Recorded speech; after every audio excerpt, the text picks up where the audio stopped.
George Joseph അങ്ങയുടെ പോലീസിൽ ജോലി ചെയ്ത കേസുകൾ അന്വേഷിച്ച അനുഭവത്തിൽ കഴിഞ്ഞ ഒരു 5-10 വർഷക്കാലം പോലീസ് വല്ലാതെ പക്ഷപാതപരമായി പെരുമാറി എന്ന ആക്ഷേപം അത് പൊതുജനങ്ങളും ശരിവയ്ക്കുന്ന തരത്തിലാണ്. രാഷ്ട്രീയ താല്പര്യമുണ്ടായിരുന്നു. ഇപ്പോൾ രക്ഷാപ്രവർത്തനമൊക്കെ അങ്ങനെയാണല്ലോ. ഇപ്പോൾ രക്ഷാപ്രവർത്തനം പോലീസിന്റെ ഭാഗത്ത് പാടില്ല എന്ന് പുതിയ ആഭ്യന്തരമന്ത്രി പ്രഖ്യാപിക്കുന്നു. തലയ്ക്കടിച്ചുള്ള സമരങ്ങളെ നേരിടൽ വേണ്ട എന്ന് പ്രഖ്യാപിക്കുകയാണ്. SI-മാരിലേക്ക് പോലീസ് സ്റ്റേഷന്റെ ചുമതല എത്തിക്കാനുള്ള ശ്രമം, ഒപ്പം ഈ ലഹരിയുമായി ബന്ധപ്പെട്ട് പ്രത്യേകമായ ഒരു ഡ്രൈവ് തുടങ്ങാൻ പോകുന്നു. അപ്പോൾ എന്തൊക്കെ പരിഷ്കാരങ്ങൾ വരും? ഇതൊക്കെ ഒരു പുതുമോടി മാത്രമാണോ? ഇതൊക്കെ പ്രായോഗിക തലത്തിൽ വരുമോ?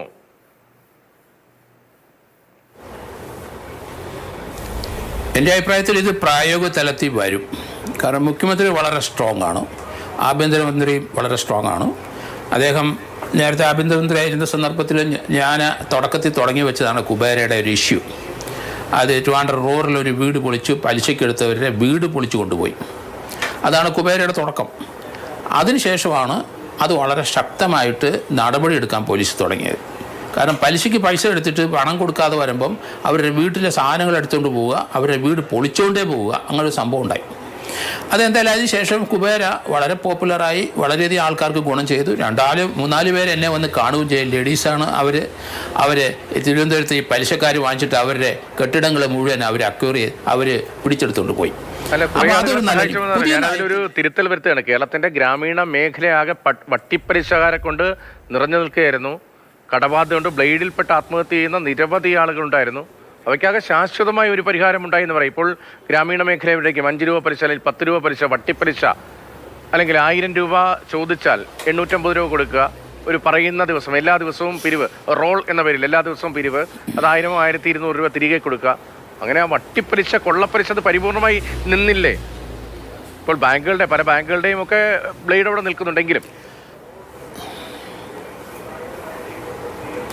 ഇല്ല, എന്തായാലും അത് വീണ്ടും ശക്തമാക്കണമെന്ന് തന്നെ. ഇപ്പം തന്നെ നമുക്കറിയാലോ, റൂറലിലെ ആൾക്കാർ വട്ടിപ്പലിശ എങ്ങനെ വളരെയധികം റേറ്റ് കയറി. അവർ 50% ഒക്കെ ഇപ്പം പലിശയായിട്ടൊക്കെ വാങ്ങിച്ചുകൊണ്ട് വന്നു. അതുകൊണ്ട് അത് വീണ്ടും സജീവമാകും എന്നാണ് എനിക്ക് തോന്നുന്നത്. അതുകൊണ്ട് കുബേര നല്ല ഒരു റിസൾട്ട് കൈവരിച്ചതാണ്. അത് രമേശ് ചെന്നിത്തല വീണ്ടും പൂർവ്വ ശക്തിയോടെ നടപ്പാക്കാൻ പോകുന്നു. അടുത്തത് നമുക്ക് ശ്രദ്ധിക്കേണ്ട കാര്യങ്ങൾ ലഹരിക്കെതിരായിട്ടുള്ള നടപടിയാണ്. ഇവിടെ ലോ ആൻഡ് ഓർഡർ പ്രോബ്ലം, അത് കുട്ടികളും കോളേജ് സ്റ്റുഡൻസും എല്ലാവരും നമുക്കറിയാമല്ലോ. പൂക്കോട്ട് പാടത്തെ അവിടുത്തെ 2 കുട്ടികളുടെ മരണം, അതൊക്കെ എല്ലാവരും അത് ലഹരിയുമായിട്ട് ബന്ധപ്പെട്ടതാണ്. നമ്മുടെ കുട്ടികളെ പലരും അതിൻ്റെ അടിമകളാക്കുകയും അതുതന്നെയല്ല, ആ ലഹരി കൈകാര്യം ചെയ്യുന്നവർ ഇത് ഉപയോഗിക്കാത്തവരല്ല, അല്ലാത്തവരെ ഉപദ്രവിക്കുക, അവർ മരണപ്പെടുകയും ചെയ്യുക. അങ്ങനെ 2 ഇൻസിഡൻറ്റ് കേരളത്തിൽ വന്നു കഴിഞ്ഞു. അപ്പോൾ അതുകൊണ്ട് ആ ലഹരി വിരുദ്ധ നടപടി ഏതായാലും അതിന് പുതിയ പേരിട്ടിട്ടുണ്ട്. കൊടുങ്കാറ്റ് എന്നുള്ള രീതി തുഫാൻ എന്ന് പറഞ്ഞ് പേരിട്ടിട്ടുണ്ട്. വളരെ നല്ല കാര്യം. കുബേര പോലെ തന്നെ ഇത് പോപ്പുലർ ആവും. ഇതിൻ്റെ സോഴ്സ് എവിടെയാണ്? അവിടേക്ക് പോലീസിൻ്റെ അന്വേഷണം, അവിടെ ബ്രേക്ക് ചെയ്യണം. ഈ സംസ്ഥാനത്ത് കൂടുതൽ പിടിച്ചെന്ന് പറഞ്ഞിട്ട് കാര്യമില്ല, എവിടെ നിന്നാണ് ഇത് വരുന്നത്, അതാണ് പോലീസ് ശ്രദ്ധിക്കേണ്ടത്. അങ്ങനെയാണെങ്കിൽ ഇങ്ങോട്ടുള്ള വരവ് കുറയ്ക്കാൻ പറ്റും. അതിലേക്ക് തന്നെയാണ് രമേശ് ചെന്നിത്തലയുടെ നീക്കമെന്ന് എനിക്ക് മനസ്സിലാകുന്നു. അതുതന്നെയല്ല, മറ്റു ചില കാര്യങ്ങൾ പറയുന്നുണ്ട്. ഞാനൊക്കെ അത് വളരെ നാളുകളോട് പറയാം. പോലീസ് സ്റ്റേഷനിൽ വരുന്നവരോട് മാനമായിട്ട് പെരുമാറുക, ചീത്തയും തെറിയും വിളിക്കാതെ, അതുകൊണ്ട് അവരെ സ്വീകരിക്കാനൊരു നടപടി. പോലീസ് സ്റ്റേഷൻ ക്ലീനായിട്ട് വൃത്തിയായിട്ട് സൂക്ഷിക്കുക. അത് പണ്ടുപോലെ നമ്മൾ ഇതൊക്കെ പല ചർച്ചയിലും നമ്മൾ 2 പേരും പറഞ്ഞിട്ടുമുണ്ട്. കാരണം പോലീസ് സ്റ്റേഷൻ്റെ പരിസരത്തും മറ്റും വാഹനങ്ങൾ പലതും ഇടിച്ചു കിടക്കുന്നത് കൂമ്പാരം പോലെ കിടക്കുന്നു. പോലീസ് സ്റ്റേഷൻ അടുത്തുള്ള പറമ്പുകളെല്ലാം കയറ്റിയിട്ട്, അപ്പോൾ ഇത് മുഴുവൻ അത് കംപ്ലീറ്റ് അത് ഒരു ആക്രിയിലോട്ട് അടുത്ത് പോലീസിലേക്ക് ഒരു പ്രത്യേക ഫണ്ട് തന്നെ ഉണ്ടാകും. കോടിക്കണക്കിന് രൂപ അത് വിറ്റ് കഴിഞ്ഞാൽ, സ്ക്രാപ്പ് വിറ്റ് കഴിഞ്ഞാൽ പോലീസിന് ലഭിക്കും. അത് തന്നെ പോലീസ് സ്റ്റേഷനിൽ അപകടം ഉണ്ടായിട്ട് അത് ക്ലെയിം ചെയ്യാതെ വാഹനം ഇട്ടിട്ട് പോകുന്ന ധാരാളം ആൾക്കാരുണ്ട്. അവർക്ക് 2-3 നോട്ടീസ് കൊടുത്താൽ മാത്രം മതി. അവരെടുത്തില്ലെങ്കിൽ അത് ഓപ്ഷൻ ചെയ്തിട്ട് ആ വാഹനവും വിറ്റ് പോലീസിന് മുതൽ കൂട്ടാൻ പറ്റും. അതുകൊണ്ട് പോലീസിന് നല്ലൊരു വരുമാനമാണ് വാഹനം ഇടിച്ച് തിരിച്ചെടുക്കാതെ പോവുക, അത് ക്ലെയിം ചെയ്യാതിരിക്കുക. മോഷണ വണ്ടികളാണ് എവിടെയാണെന്ന് നമുക്ക് അറിയാനൊക്കെ, അത് ഇടിപ്പിച്ച് കഴിയുമ്പോൾ അത് ഇട്ടിട്ട് പോവുക. അങ്ങനെ കേരളത്തിലെ 484 പോലീസ് സ്റ്റേഷൻ്റെ പരിസരത്ത് ഇഷ്ടംപോലെ വാഹനം, ലോറിയും ബസ്സും അതുപോലെ 2 വീലറും എല്ലാം. അതുതന്നെയല്ലേ പലരും ഓരോ പോലീസ് സ്റ്റേഷൻ്റെ അടുത്തുള്ള ചെറിയ കുറ്റിക്കാടിനകത്ത് കൊണ്ട് തള്ളിക്കയറ്റി വെച്ചിട്ട് ഞാൻ ഒത്തിരി കാണുന്നുണ്ട്.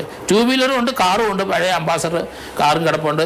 അതുപോലെ തന്നെ പഴയ, അത് ഇനി ഒന്നും റണ്ണിങ് കണ്ടീഷനല്ല, മാരുതി 800 കിടപ്പുണ്ട് ആ കൂടെ. അപ്പോൾ അത് ഇവിടെയൊക്കെ ചെറിയ കുറ്റിക്കാട്ടിലൊക്കെ കയറ്റി ഇറക്കിയിട്ട് പോകുക, അൺക്ലെയിംഡ് ആയിട്ട് സാധനങ്ങൾ. അപ്പോൾ അതെല്ലാം പോലീസ് പിറക്കണമെന്ന് ഞാൻ പറഞ്ഞത് മുതൽക്കൂട്ടാൻ പോലീസിന് ഒരു പ്രത്യേക ഫണ്ട് ഉണ്ടാക്കാൻ പറ്റും. അതുകൊണ്ട് പോലീസ് സ്റ്റേഷൻ വൃത്തിയാക്കുന്ന കൂട്ടത്തിൽ തന്നെ പോലീസുകാർ കൃത്യമായിട്ട് അവിടെ വരുന്ന സ്ത്രീകളെയും കുട്ടികളെയും എടുത്ത് മാനമായിട്ട് പെരുമാറാനും പോലീസ് സ്റ്റേഷനിൽ ഇവർ വന്നാൽ ഇരിക്കാനുള്ള ഒരു സൗകര്യം അത് ഒരു പോലീസ് സ്റ്റേഷനിൽ ഇന്നില്ല. അത് രമേശ് ചെന്നിത്തല അടിയന്തരമായിട്ട് ആ കാര്യം കൂടെ ശ്രദ്ധിക്കണം. ഒരു പോലീസ് സ്റ്റേഷനിൽ വളരെ പ്രായമുള്ള ആൾക്കാരും സ്ത്രീകൾ രാത്രിയിലൊക്കെ കയറി വരുന്നുണ്ട്. അപ്പോൾ അവർക്ക് ഒരു 5 മിനിറ്റ് ഇരിക്കാനുള്ളൊരു സൗകര്യം, സ്വല്പം വെള്ളം കുടിക്കാനുള്ളൊരു സൗകര്യം അതും അടിയന്തരമായിട്ട് ചെയ്തു കൊടുക്കും, ആഭ്യന്തര വകുപ്പ് ചെയ്തു കൊടുക്കണമെന്നാണ് എൻ്റെ. പിന്നെ ഒരു കാര്യം കൂടെ പറയാനുണ്ട്, ഈ പോലീസ് അസോസിയേഷൻ പിരിച്ചുവിടണം. അത് രാഷ്ട്രീയപരമായ നേട്ടം ഉണ്ടാക്കാൻ ചില പോലീസ് ഉദ്യോഗസ്ഥന്മാർ അതിൻ്റെ നേതാക്കളായിട്ട് വന്നിട്ട് അവർ ഇടതുപക്ഷം വന്നാലും വലതുപക്ഷം വന്നാലും ശരി അവരെല്ലാം ആണ് ഇവിടുത്തെ DGP ഉൾപ്പെടെയുള്ളവരെ കൺട്രോൾ ചെയ്യുന്നത്. ഇത് നമുക്ക് കേരളത്തിൽ മാത്രമേ ഉള്ളൂ. അടിയന്തരമായിട്ട് ഇതങ്ങ് പ്രോഹിബിറ്റ് ചെയ്യണമെന്നാണ്. കാരണം ഈ ഡയറിയും പിടിച്ച് ഇവർ പോലീസ് സ്റ്റേഷനിലൊക്കെ കയറി ഇറങ്ങി നടക്കുന്ന ഓഫീസേഴ്സ് ഉണ്ട്. അപ്പോൾ അത് നമുക്ക് നിർത്തണം. എങ്കിൽ മാത്രമേ ഇവിടെ നീതി നടപ്പാക്കാൻ കഴിയുള്ളൂ. ശരി, അതായത് സ്കൂളുകളിലെ ലഹരി ഉപയോഗം തടയുന്നതിന് വേണ്ടി ഓപ്പറേഷൻ തൂഫാൻ പ്രഖ്യാപിച്ചിരിക്കുകയാണ് പുതിയ ആഭ്യന്തരമന്ത്രി. അതേസമയം തന്നെ പോലീസിൽ സമഗ്രമായൊരു മാറ്റം വരുന്നു എന്നാണ് അദ്ദേഹത്തിൻ്റെ വാക്കുകൾ സൂചിപ്പിക്കുന്നത്. ഇന്ന് ഉന്നതതല യോഗമായിരുന്നു. ലഹരി വിൽപ്പനയ്ക്കെതിരെ കർശനമായ നടപടിയെടുക്കുന്നതിനൊപ്പം തന്നെ SHO സംവിധാനത്തിന് മാറ്റം, അതേക്കുറിച്ച് പഠിക്കുന്നതിന് വേണ്ടി ഇപ്പോൾ പോലീസ് സ്റ്റേഷനുകളുടെ ചുമതല സ്റ്റേഷൻ ഹൗസ് ഓഫീസർമാർ CI-മാർക്കാണ്.